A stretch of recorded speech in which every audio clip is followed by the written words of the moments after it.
what is Dequeue, how can we perform Dequeue, and what cases we should consider while Dequeue. Let's find out the answers of all these questions. In the last two videos, we have seen which operations we can perform on circular queue and also discussed how to write a pseudocode for in-queue operation. In this video, we will discuss how to write a pseudocode for dequeue operation to remove an element from the queue. Items can be removed by using front pointer, and before deletion, we should check underflow condition. Let's understand first how it works and then write a pseudocode for dequeue. As we know, deletion happens at front pointer, so we have to calculate new front, and for this we should consider all the cases. Can we perform dequeue on this queue?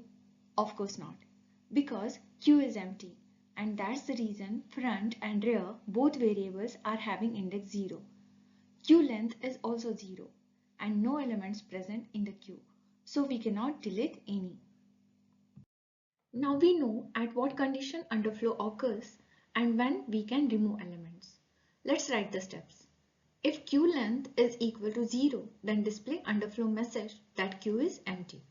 Else continue to remove an element. This is just the outer layer. At the place of dotted lines, later we will write the steps to remove an element.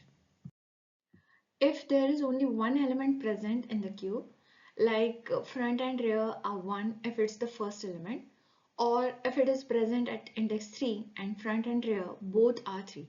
So what if we delete this single element from the queue? Queue will become empty and we have to point front and rear both to index 0. Let's write the next steps of pseudocode. Here in the else part, we have to consider queue is not empty. Then what we should do to delete an element? First, assign the element of front index which is going to be deleted to the variable item. You can give here any name to this variable. If front and rear are equal, means there is only one element and this number will be deleted by assigning front and rear both to index 0. Case number 3. What should we do if in a current condition of queue, front is equal to the max? Which element is the next element after deleting 30? Of course, it is 35. Means we should point front to index 1. So it is clear that if front is the last index, means equal to the max, and there are still few more elements in the queue, then just point front to index 1. Here are the next steps.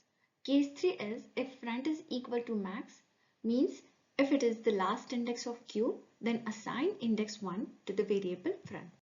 Otherwise, if all the cases discussed earlier are false and queue looks like this, not empty, front is not the last index, and few elements present, that is front is less than max, then in this case, just increment front by 1. What would be the next steps of pseudocode? As per the case 4, else front is not equal to max, means if front is less than max, then just increment it by 1. By changing the value of front, we have deleted one element, so queue length is reduced by 1.